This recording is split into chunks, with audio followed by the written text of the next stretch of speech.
I think it makes sense to consider investing some of the profits you're making in your arbitrage and building out more durability around your business. And there's a lot of ways you can do that.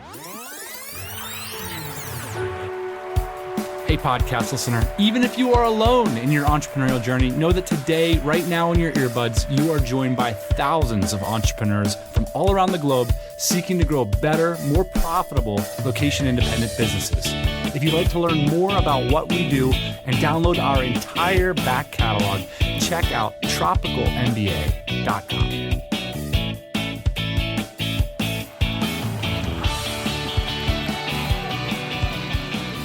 I just got done with this one with Ian. Our thing about the year is simplification. So we're going to talk about simple, basic things that we think have a big impact on businesses.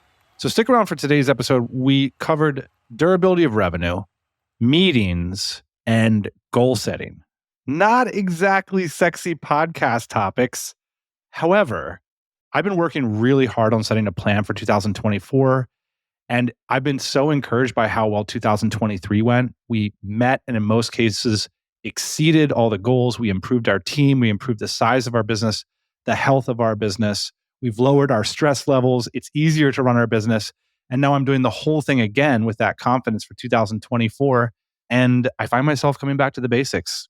And the question I have at the top for you, if you stick around and you nerd out with me about revenue durability, meetings, and goal setting, I would love to hear what's a simple, basic process in your business that you've improved and it makes a big difference, or taken a second look at, like with us with meetings and with goals. I thought, man, maybe we should do goals differently, meetings differently. And wow, those things really pervade your business more than, a little idea here or something I picked up along the way, or these are core central processes in your business. So if you have something like that, I'd love to hear from you. Drop me an email or drop me a tweet. I'd love to share it on the podcast in the future. So that's it. We're going to roll this one. Let's jump right into it. Ian, our theme for the year is to simplify, to focus, and to execute. Here, live on the podcast, we are going to have our best year ever. And hopefully a lot of you guys out there listening to this today will have your best year ever. And leaving no stone unturned in our business to simplify, to focus, to execute. Let me talk about one area of the business where I think there's a huge opportunity for founders to improve, and that's with meetings. There's this quote from John Baptiste Say. He's the guy who invented the term entrepreneur, which means an undertaker or an adventurer. You know, you don't think that the adventurer wants to be in a lot of meetings. And I think that that's where the challenge comes up. John Baptiste Say wrote, "The entrepreneur shifts economic resources out of an area of lower yield into areas of higher productivity and greater yield." And I see the opportunity in so many of our organizations to improve the quality of our meetings. They're the glue in a remote company that holds us together. And they're the petri dishes which we develop ideas, we roll them out, and we find new leverage points in the business. So we got to be changing the way we meet regularly. Meetings are only really three things, Ian. They're who's there, they're what you're doing, and they're when's the next meeting. And one of the things we've been doing to simplify, to focus, and to execute is taking a look at every meeting that happens, just asking ourselves who, what, when, what's the ideal setup for Q1 and Q2 for the first half of next year. And I think a great litmus test is so many founders say, I don't like meetings. I want to go to less of them. It's a great indicator that this could be a high leverage task because your instincts are probably right. If you don't like going to meetings, other people probably don't like going to them. So why would you have that meeting? Why not create a meeting that energizes, that informs, that inspires, and helps people take the next step in the business? A couple times last year, Dan, I came to you and I said, this meeting sucks. I don't want to go to it anymore. You actually just threw a paper airplane at me. And I just stopped showing up. But that was my real feeling. And I think it's good not to ignore that, especially if it's your own company, right? So if you have meetings that you're going to and they suck, stop going to those meetings, change the meetings, figure out why it's not working out. And so now that it's early in the year, you have the opportunity to do that. You have the opportunity to reframe with your company, with your team, and align on meetings that work. Your biggest investment is in your people, and the glue that holds them together is meetings. And so I think it's worth going meeting shopping, checking out what the best practices are out there, Get this, Ian. If you pay a scaling up coach 6 figures a year to do business coaching with you, the number one most impactful process that they've identified as an organization is the daily stand-up huddle. You can Google it. Scaling up daily stand-up huddle.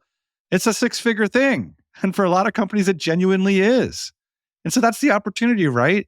These processes, which seem so simple and are so universally loathed by us adventurous, creative souls, actually have an enormous potential to drive your organization forward. So take a look at how some of the best in the business treat these things. Did you know Jeff Bezos completely reinvented how meetings go down in corporations at Amazon.com? He went away from PowerPoint decks and he went to in-depth memos that look closer to like what a PhD student would write versus what some business consultant would write, because he saw the value in these things. We've actually had a Bezos meeting ourselves. It was pretty cool. EOS, Attraction, Scaling Up's competitor, has something called a level 10 meeting. If you just need to get your weekly team meeting on track, check out a level 10 meeting. That could be it. You could try a daily stand-up. A lot of companies that we work with have functional kickoff meetings on Mondays. So that's where you drop into the director or manager of different functions in your company. You get things kicked off with energy and intensity early in the week. And here's what I've been enjoying, which is not on the top of everybody's productivity list, but how about a co-work?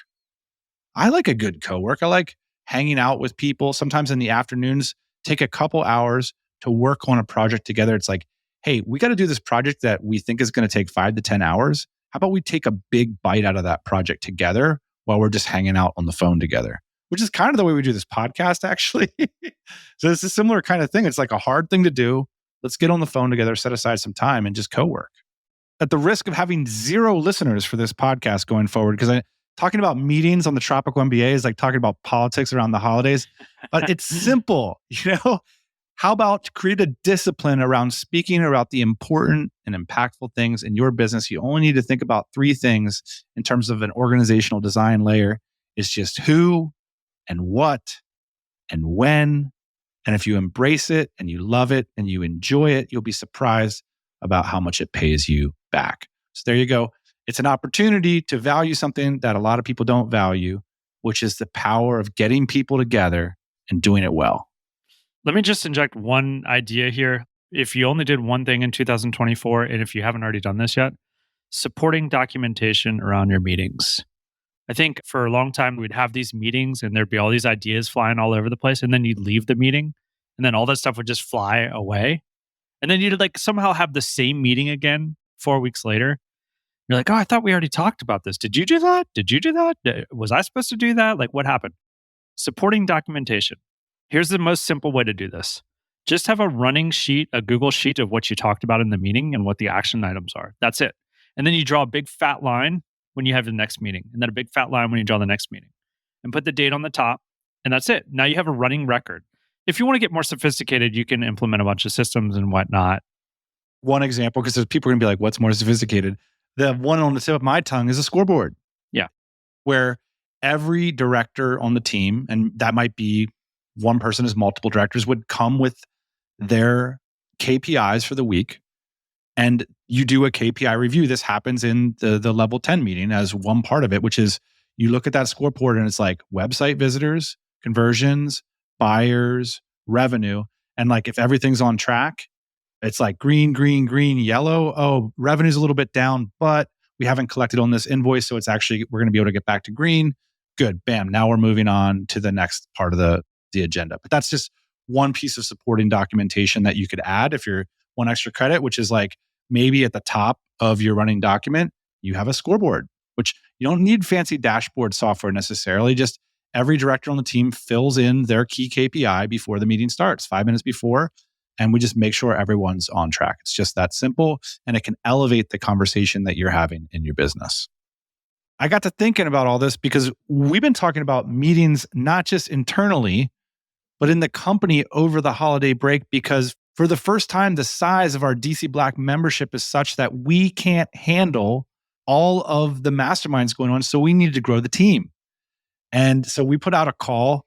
Hey, who wants to join this amazing community of 7 and 8 figure founders and help facilitate these meetings. And it's definitely a different standard, right? When people are paying you money to come to meetings, they better be good. And so we're having to figure out what makes a good meeting. What shocked me, Ian, is I figured we'd get a lot of applications for this because it's a badass gig. I didn't think we would get so many applications from high net worth individuals. And it's fascinating. It's not about the money, I'll tell you that much, because it's not like a huge check we're putting out every month. I think it's about the ability to interact with founders of this caliber. Yeah, it's probably not about the money because it's not a lot. But when you think about what you get to be in a meeting with 6 multi-million-dollar founders chasing down their biggest problems and opportunities. Yeah. Who doesn't want to be a fly on the wall in that call? Yeah. Unlike you, I guess I was a little bit shocked that so many people applied. But then once I started to see the applications and I started to see like people's backgrounds, I was like, oh, this makes sense. A lot of people want to be in this room. Okay. But here's what's so inspiring about it, because now we got people paying us for these meetings. But on the other hand, our internal team meetings are incredibly costly. And so now it's like, well, there's this whole new standard of like, well, what if your meetings were so good they could be a product? And could that give you leverage? And so we have to distill down now as we're bringing in new team members, some of whom have hosted meetings that have thousands of people on because they're running these larger organizations. And we're now having to distill down what it means to be in one of these masterminds. And if you're going to do a mastermind, which if you're listening to this, it's a good idea to get into a mastermind. If we're talking about things to do the 2024, go ahead and get in one. Here's the principles of our masterminds. These are a work in progress, but I think they cover what we're aiming for in these masterminds. They're high energy and high attention. We're paying attention. We're high energy. We're discreet about the information we learn in these meetings. We are Socratic. We are focused on questions versus answers. The answers take a while. The questions we can do right now. We focus on lived experience. We are non-prescriptive, and we are open-minded. So those are the 6 principles. When we bring in these facilitators into this culture, we go over these things, and it's really cool to swap notes because these facilitators have all been parts of large organizations as well. So now they can sort of cross-reference with us, give us feedback, and help us to improve. Yeah, one of the facilitators that we've brought on, he's been CEO of large organizations that many listeners know about that have thousands of employees. And he's like, you guys are running exec level team meetings here. That's what this is. This is how I run my exec team. And I was like, oh, that's interesting. I haven't been a part of those organizations before, but I'll take your word for it. But it just goes to show when you're in an organization of that status, your meetings, they really do have to be run at a very high level. So I think in some of our smaller organizations, you don't hold yourself to the standard that you maybe should. You can have exec level meetings at a 5-person company. It's just a framing, right? And it's just a way of doing things. You don't have to have bad meetings. You should hold yourself in your company to these standards too. And it's difficult to do. It takes a lot of work, but you can do it. It's a process. And look, we have a lot of crap meetings still. We're just trying to improve them. It's just who, what, and when is the next one? Keep improving.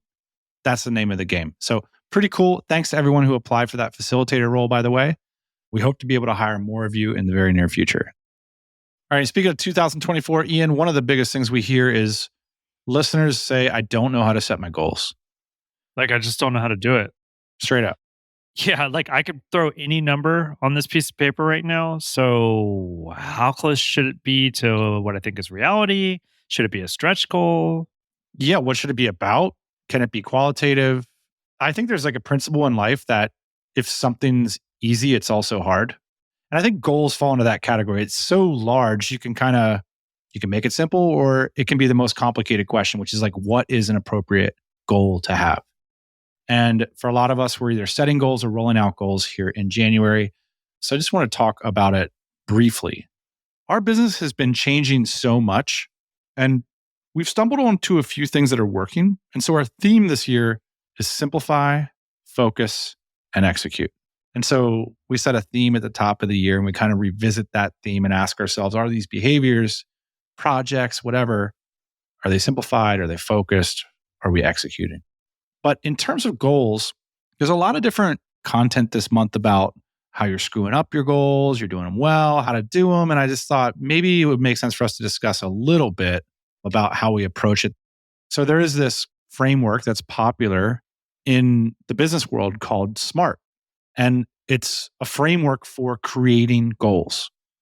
And maybe the fact that you want to be an Olympian someday, or you want to be a firefighter, astronaut, you want to have X numbers, you want to be a billionaire. I used to hear that one, or I used to hear, I want to help X number of people do Y. It's like a vision. I want to stand at this venue with this many people in front of me, whatever. That's a vision. Cool. I'm all about that. What are goals?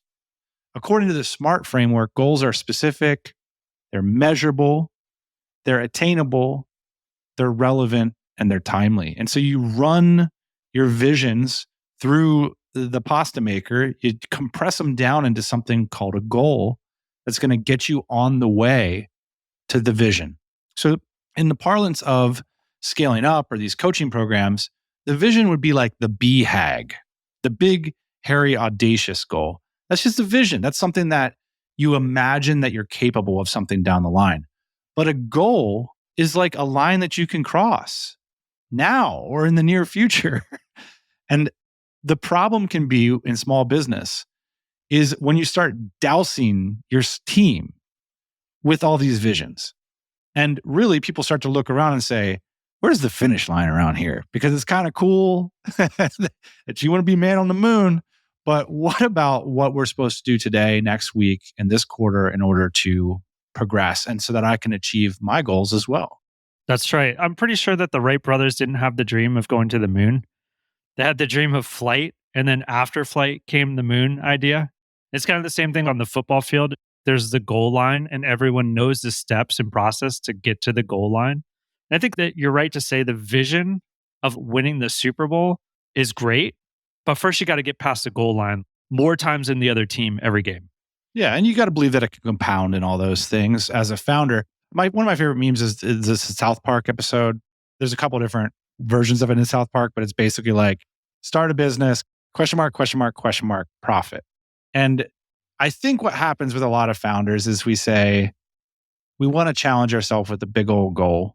And then we start to make some progress. And when we build a team, we start to do the same thing, which is like, here's a bunch of question marks and we're all going to get to this goal. And the thing about the SMART framework that I found inspiring is the idea of attainable. Because attainability is you as a founder processing question marks into budgets and habits and specific numbers that arrive on your team members' desks. In our case, in the form of a scorecard. You could do it in a meeting too. But the idea is well, okay, you want to achieve these enormously big things that you wrote down on your fridge, that you thought about after you read The Secret. Now, can you translate that to another person with some clarity? And honestly, some bravery. Rather than just transfer your dream onto somebody, can you create a habit that's specific, measurable, attainable, relevant, and timely? And I'll tell you where I've screwed up is with the attainable part. And I just want to do a quick little deep dive, a little double click into attainable. I think there's a real magic in goals being empowering. Founders, they love the idea of the uncertainty often.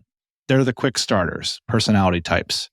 Whereas a lot of the folks that work for us, they don't share the same level of comfort with this huge, enormous idea. Instead, they want to know what you mean by it. And so attainability for me means having systems or budget or habits in place that can reliably get there. And you know what feels great? Meeting your goals. And that's something that maybe not all founders can relate to, because often what we like to do is reset the goalpost. That's what founders like to do. Keep moving it out, moving it out. But that can really suck for people that work for you. People want to win. They want to know what winning looks like. They want to feel winning. And then they want to go do it again. They want to create the habit of winning. So how all this cashed out for us this year when we were doing annual planning is we really tried to, back to our theme, simplify, focus, and execute. And part of that for us is about winning. And so guess what? Our goals weren't that crazy this year. They weren't that crazy. And I was bummed out about it at first. Like that was my honest first impression. I was bored by it initially. I was like, this isn't ambitious enough. And I think that's the natural founder response. It's got to be bigger. It's got to be better. Yeah. And that's what you're going to get when you go to these programs that you pay $10,000 to fly to the Caribbean or whatever, they're going to say, you're not thinking big enough. It's just billionaire mindset, all this kind of stuff. And it's like, you know what? Go to your Caribbean conference. You should do that. That's good for you as a founder. Like, you need that fuel, and that drives us as founders. But it also can be a blind spot for us when, if you really start to break into the attainable, the measurable, and the specific parts of, say you have something like a 15% growth plan, and you really hold yourself to the standard of, well, how can people get there? What budget will they use? What behaviors will they take? Ask yourself, can you break it down in a way that people can win? Yeah. That's where the rubber meets the road. And I think sometimes it has been our historic blind spot. Well, I started to turn the corner on being bored when I started to realize that we can meet it. And then I started to think about the 2025 goal too. And I was like, well, this percent plus this percent plus this. And I started to add it up over years. And I was like, oh, now it's getting pretty exciting. And by the way, this isn't easy work. If I actually put the work to the percentages, there's a lot of things that need to get done. There you go. I think most of it is being unrealistic about how much it takes to achieve something. It's so easy to put the 100% down on the paper. It's so hard to put the hours next to it. Yeah, it's so easy to do the vision stuff. It's hard to make it specific, actionable, attainable, relevant, and timely. And it's also about putting yourself in your team's shoes. What exactly are we talking about here in order to meet these big goals that y'all have? And I think that has been a great framework for us. And here's the other thing. We all know that businesses can be unpredictable and we don't know what's coming down the pike. So what you can plan for is clarity and traction on a weekly, monthly, quarterly basis. You still don't know when the big opportunity is going to come up. And sometimes allowing for a winning culture to coalesce, a team who's capable of making forward progress and traction, and who has some oxygen in the office, they're not completely stressed out about meeting incredible growth targets. That can be an opportunity in itself too, because now people, they're a little bit freed up. They're not so stressed out all the time to be able to take advantage of opportunities and to be a little bit creative. It's not always stressful environments that make teams the most cohesive and the most creative. So figuring out what that means for your team, I think, is an opportunity for us. I think you framed it up really nicely there, Ian, which is like, by all accounts, we have an ambitious growth plan this year, except for the emotional accounts in our heads. We want more. We want the excitement. We are the adventurer type, the uncertain, loving of uncertainty. But when you really hold yourself to this smart framework and really try to distill what those goals are going to mean for each person on your team and be realistic about budgets, it can be very ambitious. And I think we just tend to do a lot of hand waving, if I'm being frank. Like, you put that big number, you put some question marks around, and you say, we're going to figure it out. And we're going to experiment with a more, again, back to our theme, simplified, focused, and a plan that we can truly execute on in 2024. And one of the things we want to do is dig up an old article off the internet from 2011 by Bill Gurley. It's called All Revenue is Not Created Equal. One of the things we've been just thinking about a lot is we wrote down this term, agency anxiety or Amazon anxiety. And we've been kicking around the concept of that not all dollars are created equal. And Bill Gurley really digs into this. He talks about basically a lot of companies, we're all looking for that 10x valuation. But the reality is the vast majority of companies are just valued like every other company, like 3, 4, 5 times earnings. And when you look at the distribution of how companies are valued, the vast majority of companies are valued that way. And so I think the challenge that Bill Gurley as an investor faces and us as founders face is, how do we create more valuable, durable dollars coming into our business? And this is really similar to the concepts shared in Hamilton Helmer's 7 Powers book. So I think if you're looking for sort of a shortcut to getting some of the principles, this article is a really good start. And we'll link it up. You can click through on your phones and stuff. But one of the things I just wanted to share is like, all of these points, a lot of them can be technical, but I think they're intuitively available to us in just this question, which is, how hard is it for somebody else to do what you're doing? That's a critical part of maintaining margin and desirability and durability in the revenue streams you're creating. And I think a lot of this strategic thinking is about doing two things. Is number one is creating moats around what you're doing. And if you don't have moats around your doing, it's about intelligently deploying capital and energy towards pivots that get you there. Because I think there's a lot of advice on the web that says, hey, doing a boring business is fine. Just keep doing it. And the reality is, if you dig into a lot of the really high level success stories there's a very strong moat around what that business was doing. And if you don't have that in your business, you might find that your revenue is not that durable. And I think we should trust our instincts when we're worried about our revenue, that maybe we need to take some of the short-term arbitrages, which, let's face it, if we're running Amazon businesses or agencies, those are almost by definition a lot of times short-term arbitrages. So I think it makes sense to consider investing some of the profits you're making in your arbitrage and building out more durability around your business. And there's a lot of ways you can do that. And they all really revolve around this concept of, is it easy to do what you do? And so as you start to make money serving your clients, you can start to do things that are harder to do. You can ask yourself about network effects, for example. Do your customers benefit from your other customers? Finding ways to aggregate customer data, to serve it to each other, to create a community of customers, all these things create network effects. You could create lock-in effects. Is there plumbing? Is there platforms that you could provide for free or for low cost for your customers to keep them locked in? Or could you take over critical parts of their business that then they depend on you, so their switching costs are high? Can you invest in your brand? A lot of this stuff equals brand. Are there ways you can invest in what your company means, the mission, the look and feel that inspires trust in the market, unlike other companies?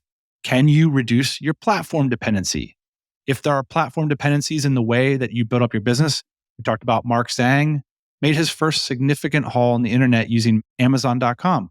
Did he rest on his laurels? No. He built an incredible brand around Manta sleep masks that are diversified off of Amazon.com now.